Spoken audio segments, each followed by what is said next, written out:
Welcome to the Amazing Authorities Podcast, where game changers, visionaries, and category leaders share how they built their brands, platforms, and global influence. Your host is Mitch Carson, international speaker, media strategist, and creator of the Instant Authority System. If you're ready to learn from those who've done it and want to become the go-to expert in your space, you're in the right place. Michael Delisser is in the house today. He's got his professional microphone. He's got his book. He's got his background. He's got his big smile all the way from Mesquite, Nevada. Michael, welcome to the show. Thank you for having me. I'm excited to get into it with you. Yeah, well, you're an author already. You've got another book coming out, which we'll talk about a little bit later.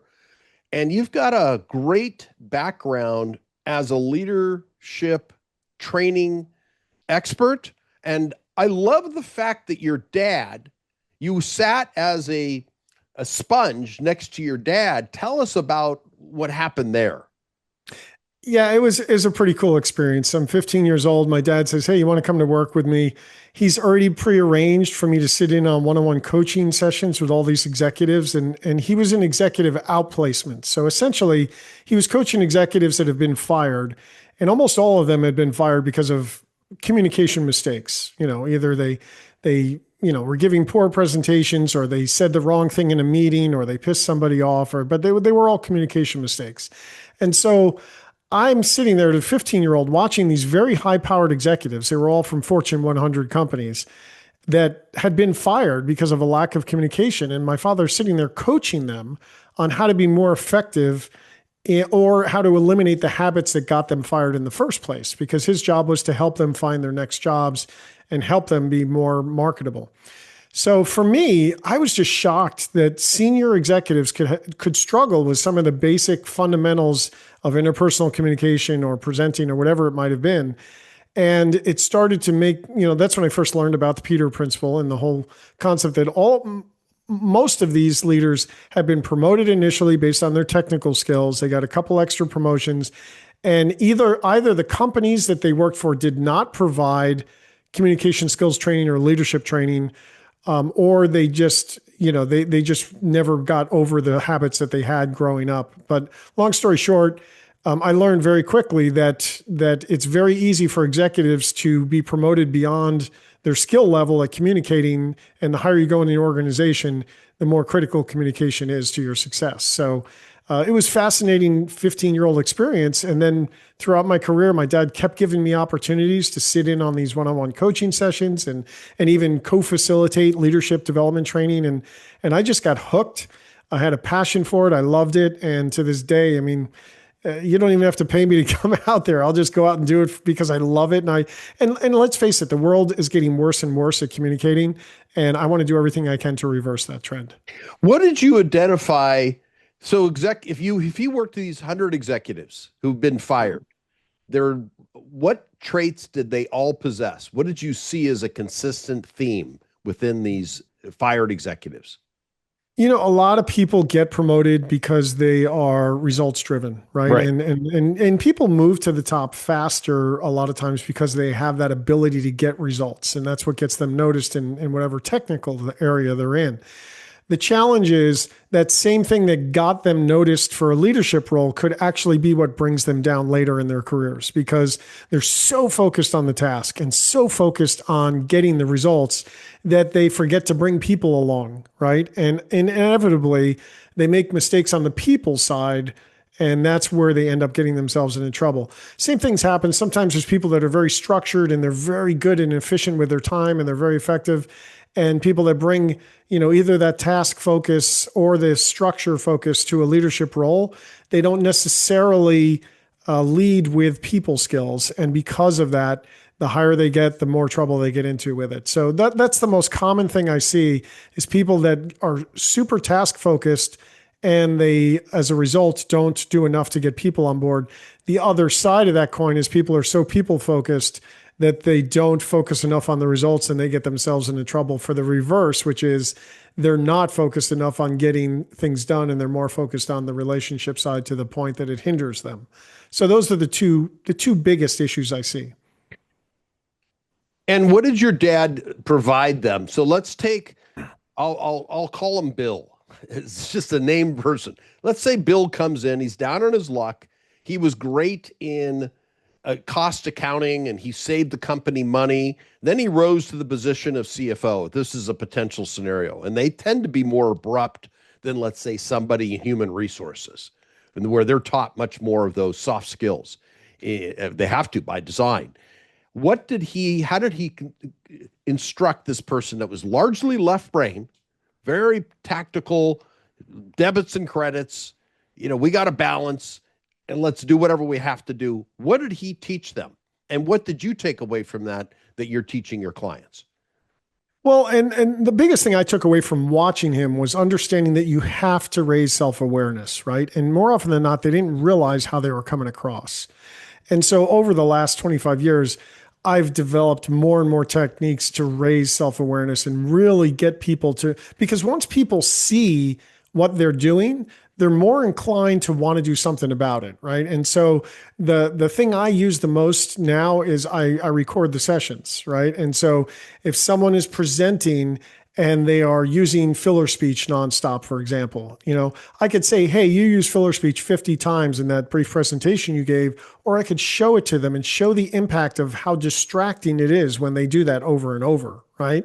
If someone has a habit of interrupting others, more often than not, I'm working with them in setting up a scenario where we're doing a role play and they cannot interrupt me. They have to wait a few seconds before they respond. And again, when you catch on video how much they interrupt or how much they're doing whatever the habit is, it motivates them to want to improve. So all development, if you want to see great progress in your development as a leader, you have to start with increasing your self-awareness to the point that you know the one or two things that are holding you back, and you know what strengths you have that could really help you, move forward faster. I love that. Filler words, you knows, or right. I love that one. No, it's left. And oh boy, those are important points. And what's your greatest success story? Or you could say stories. I'll give you a plural. Yeah, there's more than one after 25 years. Yeah, and you're asking about for my clients, like something I turned around. Yeah. Yes. I've had one example that comes to mind. I had he was a leader in an organization, and he really was failing in the presentation realm, right? And primarily because he presented to executives and he wasn't managing his own fear and or learned beliefs about presenting to executives. So essentially, when I first sat down with him, he was basically just falling apart in front of executives. And we got into a little bit about where did that come from? And long story short, he realized that he had had a couple bad experiences in the past that caused a fear in him that was not necessarily true today. So what I did was help him understand what was driving that, help him recognize that is not real anymore. That's something that happened in the past. You don't have the same leader in front of you. It's not the same situation. And we worked on techniques to win the mind game, that whole, what mindset do you have going into a presentation? As you know, when someone goes into a presentation hoping they don't mess up, they're setting themselves up for messing up, right? But if they go into a presentation with a mindset of, I'm going to be calm, I'm going to be articulate, I am not intimidated by my audience, I'm the expert on the topic. When you change the conversation in your head, it changes your body's reaction, right? So what I did is really help him work on changing the conversation in his head to the point that he did not feel intimidated by his audience. And that allowed his natural presentation strengths to come out.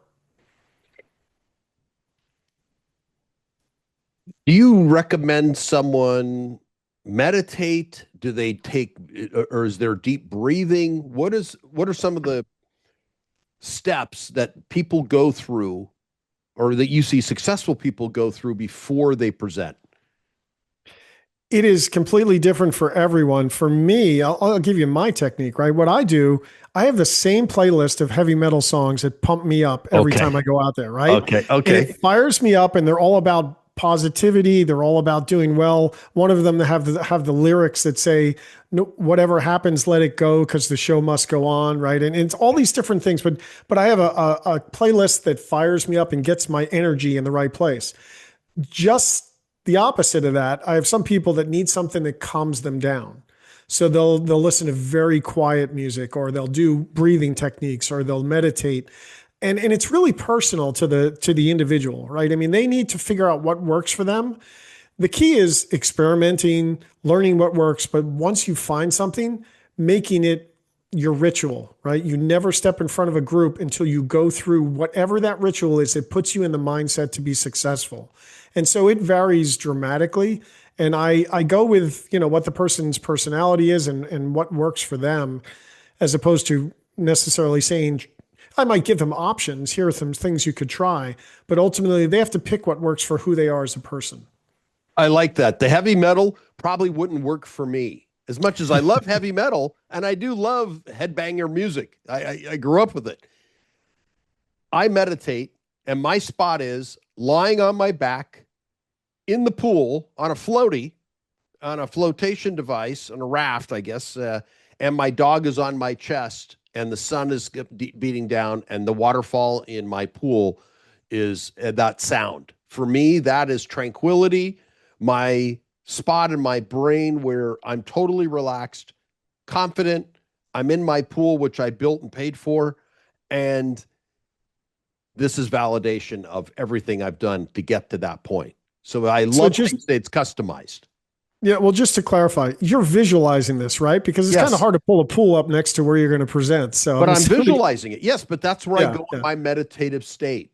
Like you get into, obviously, your mind goes to a place when you play heavy metal. It can't not go there.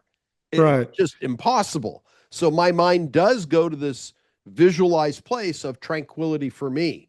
And I like how you said it's adaptable. One size does not fit all. Right. But once you find it, you use that same visualization over and over, because each time you go there faster because you know that place, right? And it's your place of comfort.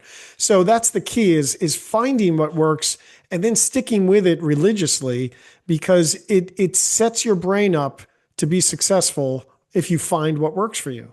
And this was my home. I haven't lived in that home in 20 years. My dogs have since passed, but that is my hotspot where I found what works for me. And it was 20 plus years ago. I used it I was traveling the globe speaking, going up. That was my tranquil spot. This is where I'm home and I get my reset and recharge. And before I take the stage or present, you're more executive stuff, but I was in arenas. I used that before, and then that was my energy spot. So it's great that you identified, find what works for you. And what, by the way, a lot of people that are former athletes, right? I asked them, what did they do before they had a big game or whatever, or even a concert pianist or whatever? What did you do before that? Whatever worked in that environment, you already know that works. Try it out for presenting as well. I mean, for me, before I played football, I played baseball, I always had, some heavy metal song in my head, just getting me in the right place. So I'm just using what I used as a teenager for the most part, And so, it's just about making sure that you know yourself well enough to know what's going to get you in the right place. Before I had that experience of, let's just say, financial success, which translated to my pool, my dogs, my waterfall, beautiful backyard, nice home, I used the sports as what did I use before I got into the ring?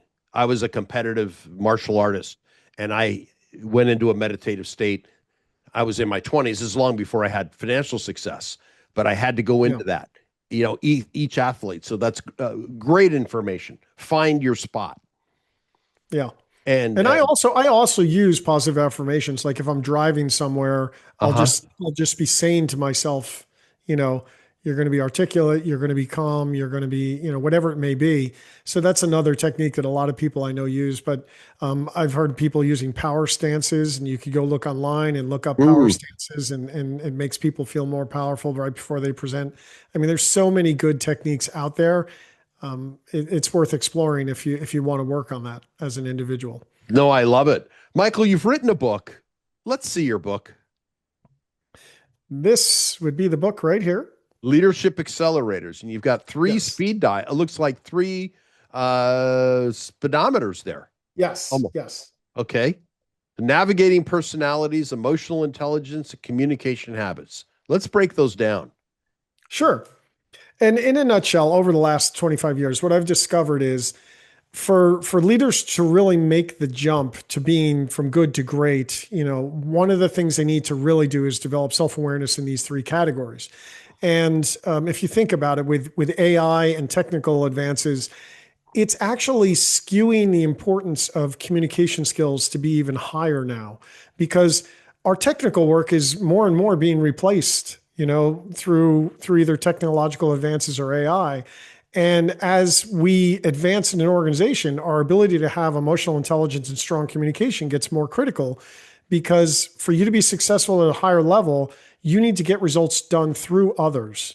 And if you don't have strong relationships and strong ability to motivate others and make others feel valued and make them want to stick around and follow your lead, then you're going to struggle at those higher levels. And I think technology, the fast advancing of technology and AI is rapidly feeding the need for senior leaders to be able to do that. But essentially, what I discovered over time is that emotional intelligence, and the research, Daniel Goleman, who created that actual model, he said the higher you go in the organization, the more important emotional intelligence is. And in those moments that matter, if you are not handling the moments that matter, the crises situations, the layoffs, the difficult conversations, you're going to struggle as a leader. And the higher you go, it becomes twice as important as your cognitive ability or your IQ. Right. And that's what his research showed. So emotional intelligence is just critical, and we can get into that in more depth. The thing I learned from watching my father was the communication habits piece. And so what happens is we frequently have one or two things that are holding us back in our success as leaders. And if we can figure out what those are and reduce them, that enables us to eliminate what's holding us back. So sometimes it can be about unlearning the thing that's holding you back, and that can have just as much influence on your success as learning something new, like improving your emotional intelligence or whatever else it might be. And then the third area, navigating personality types. At a very early age, I started to see how when teams have high self-awareness of where they're strong and where they're weak in different personality energies or personality types, that I saw the impact of that with teams. I'm sitting there coaching a team, and it's primarily made up of results-driven people, but they're steamrolling a change out the door and they're not getting people on board. Well, that's because they don't have anyone that's thinking from a people standpoint. They're driving with the results standpoint. And so I started to see that in the teams I was coaching. And then of course, for myself, I realized as a person who's more of a people person, I struggled more in getting the results sometimes, or being structured in the way that I did it. And so what I did, even when I was writing this book, I deliberately went out and found reviewers that were strong in results drive or strong in structure, because those are the two areas I was weakest. And the feedback they gave me made the book twice as valuable, right? Because we all have blinders to some degree based on our personality preferences. And for me, I knew I had enough self-awareness to know that I'm not structured enough and I probably cover too much information. And you put a book in front of some results-driven people and they'll tell you how much information you need to cut, or they'll suggest it. And if you put it in front of someone structured, they'll tell you where it doesn't flow and where to improve it. So that's the real key. If you want to succeed as a leader, you have to have that self-awareness of what is my strength, and am I overusing it, or am I leveraging it enough? And where is my area of weakness, and what can I do to create a workaround so it doesn't impact me negatively in my ability to get results for myself and the team? Love it. Love it. And you also have another book. Let's tease the audience, because I'm going to have you back. We'll talk about that because it is right up my alley of interest. I mean, we're in the same family, just different branch. We come from the lineage, but different. Is you're working with executives, teaching them how to present better. And you've got an upcoming book on that topic. What is it going to cover? So, which, by the way, if I go back to what I just said about getting feedback from the results-driven people and the structured people, the first book included those other sections. And they said, no, it's just too much. You Okay. need to focus, just focus on three things. And I was like, well, In I your have book. three things. Yeah. Got it. So the other book is focused on something that came away from me being asked to go into an MBA program and custom design a leadership communication course with one other professor. And the two of us came together and we designed this because they were getting feedback from the people hiring their MBA graduates that they are brilliant people, but they just are lacking communication strengths, right? And so we custom built this program and it covered the areas which I call the leadership core four, which are the things that will make or break a leader's success because 90% of what they do is going to be through using one of these four means. So the first one is presentation skills and your ability to persuade using those. The second one is one-on-one coaching skills and your ability to interact at an interpersonal level effectively. The third is meeting management. So can you direct the energy of a team in a way that gets better results for the team and brings out the strengths of all the individuals? And then the fourth one is business writing. And but one way or another, leaders to be successful have to use one of those four things. And so it turns out that, there's plenty of resources out there in business writing. So I spend more time on the interpersonal and on the presentation skills because that's where the leaders that I work with struggle the most in one of those two areas. And it's interesting. Yeah, there's so much information, but identifying this pain and coming up with a solution. Did you have a textbook for this when you taught at the MBA level, or was it all more work assignments and direct involvement? We, for the most part, used Harvard Business Review articles and things like that were very targeted on just some aspect of presenting or some aspect of meeting management, because we didn't find a textbook per se that was great for that. I believe since then, the professor I worked with has developed one, for that particular course potentially. I'm not sure, but for us, it was better to use targeted articles that focused on very specific skills because we were not teaching a theory class necessarily. We covered theory, but the ultimate measure was, do we produce graduates that are better at presenting, better at coaching people, and better at running meetings? And if you did that, you were successful. So we went out of our way to find very hands-on resources that covered theory, but really allowed us to help them build skills. Did they have to present to the audience? Were they? Oh, yeah. Oh, not only did they have to present, they had to be recorded when they're presenting. And when they were coaching, they had to be recorded as well.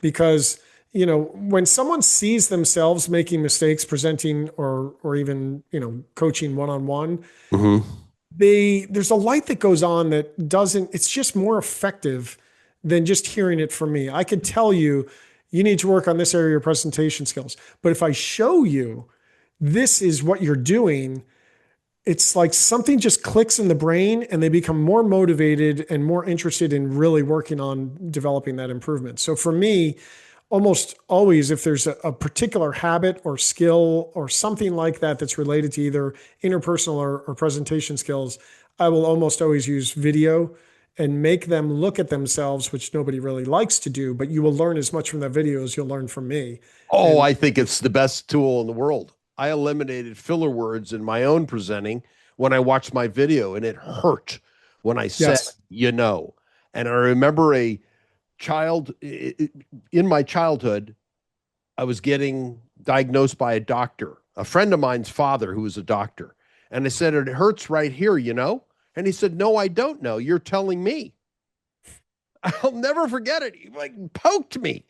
And I stopped saying, from that point forward. I think I was 13. And I had right.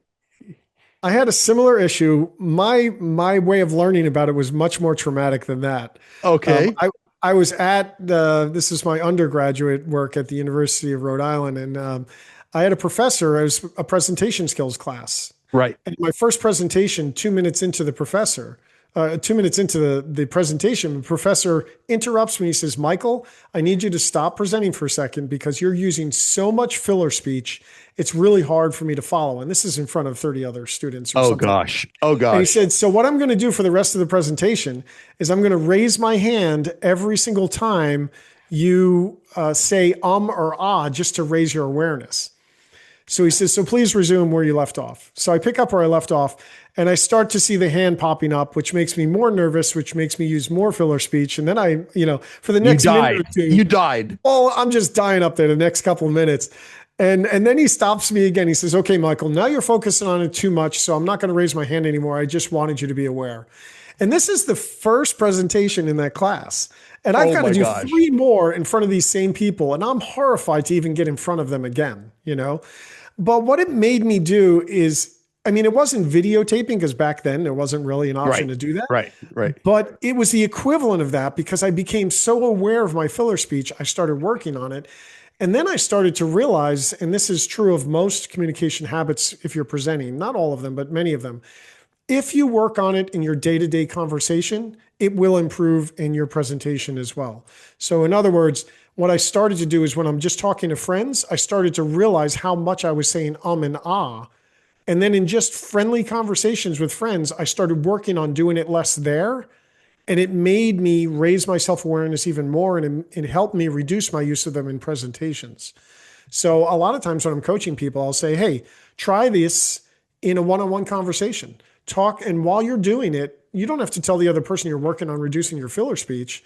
Just do it and do it every chance you get. And then, it can start to change. I just said, so now I'm being super hyper aware. Sure.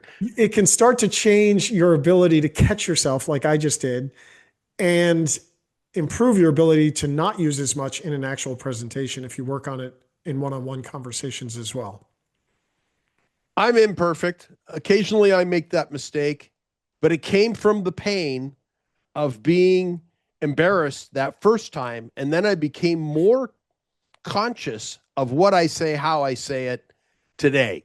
And that experience as a 13-year-old, I respected this man. He was a doctor and he said, no, I don't know. You're telling me. He shouted it at me because I kept saying, without realizing how poorly I was communicating. And it annoyed him and he got red and spittle came out. And it was just, no, I don't know. You're telling me.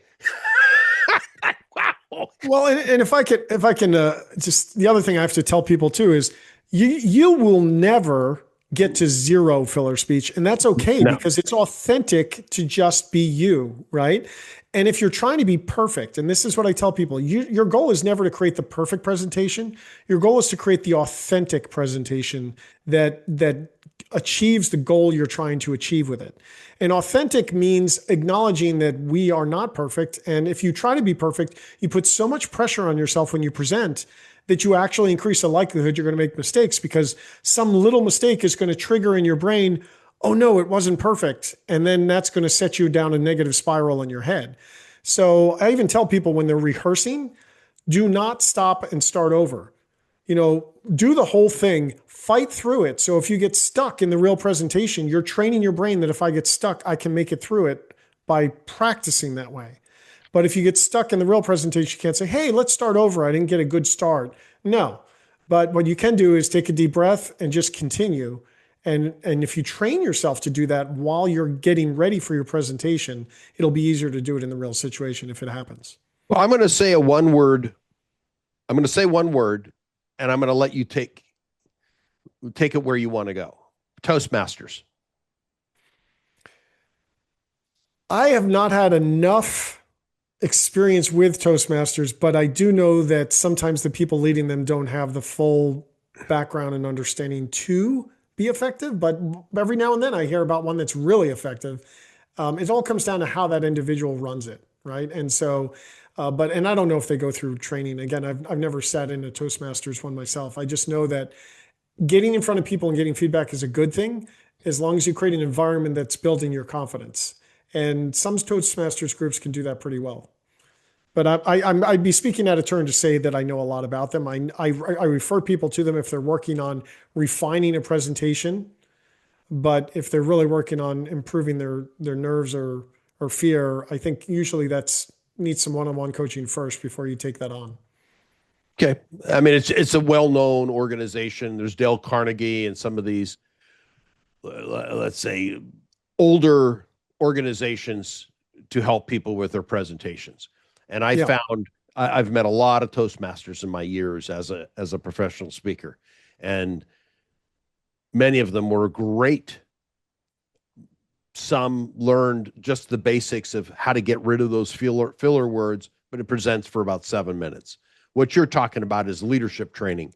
That's a whole different level, but it's a good base. Yeah. I think it's a good foundation for most people. Yeah. And look, if you're looking to get experience and want feedback, as long as you can go into a Toastmaster session being open-minded and not being fragile, so to speak, knowing you're going to get feedback, because their job there is to tell you exactly what's going to be difficult to hear, and you have to have the right mindset to be able to hear that. And so if you're not, then you're probably not ready for it. But if you have a presentation, you want to continue to make that next step, it's probably very useful for you. That's great. Well, Michael, one more time, where do they get your book? Let's see it one more time. So the book is Leadership Accelerators, and you can get it on Amazon. Just go look for Leadership Accelerators with an S on the end. Okay. And or you could go to my website. It's delisserconsulting.com or just delisser.com. And there's a link to the book right on the front cover. And which, by the way, based on what we were talking about here, this one works more on interpersonal skills than presentation skills. But the way it's set up, and this is the way I coach executives, number one is raising your self-awareness. Number two is helping you get better at catching yourself doing the thing you don't want to do. And number three is having an alternative behavior to help you overcome whatever that habit is. So what I do here in each of these three areas, I provide self-assessments in multiple chapters on identifying what is the thing that's holding you back in one of these areas. I give them tools and resources to help them understand how to improve in it. And then they can turn around and apply it on the job immediately. And it's just as relevant in home relationships too. If you think about, emotional intelligence, communication habits, and personality, understanding how your personality impacts you, those three things will impact your personal relationships at home just as much as at work. So this book is really, I get a lot of executives or leaders that buy this book and they'll say, I thought this was even more useful at home, in my relationship with my kids or my spouse. So, but it's, I went out of my way to create, and this is my bias. I don't want to create things that make people feel good, or I want to create things that cause measurable improvement in your ability to improve your results and your relationships. And so when I do that, I'm always adding self-assessments to raise awareness, and I'm always adding specific things you can do to immediately improve in whatever area you're working on. Great. Well, Michael, you've been a great guest today. Thank you for being on the Amazing Authorities podcast. You sound great. You drop tremendous value bombs. We'll have you back again, please, when your new book is about to be released or during the release process, so we can help bump a little bit of the awareness. Fantastic. Yeah, thanks for having me on. I mean, last note that I'll leave on, and I like to finish on this sometimes, is that if you want to improve your relationship with anybody, just let go of wishing they were different from who they are. And I love it. If you do that, you can see immediate improvement. Great. Thanks for tuning in to the Amazing Authorities podcast. If today's episode inspired you, take a moment to subscribe, rate, and leave a review. It helps more experts like you rise to the top. For behind-the-scenes access and free resources to boost your authority, head to mitchcarson.com. Until next time, stay amazing.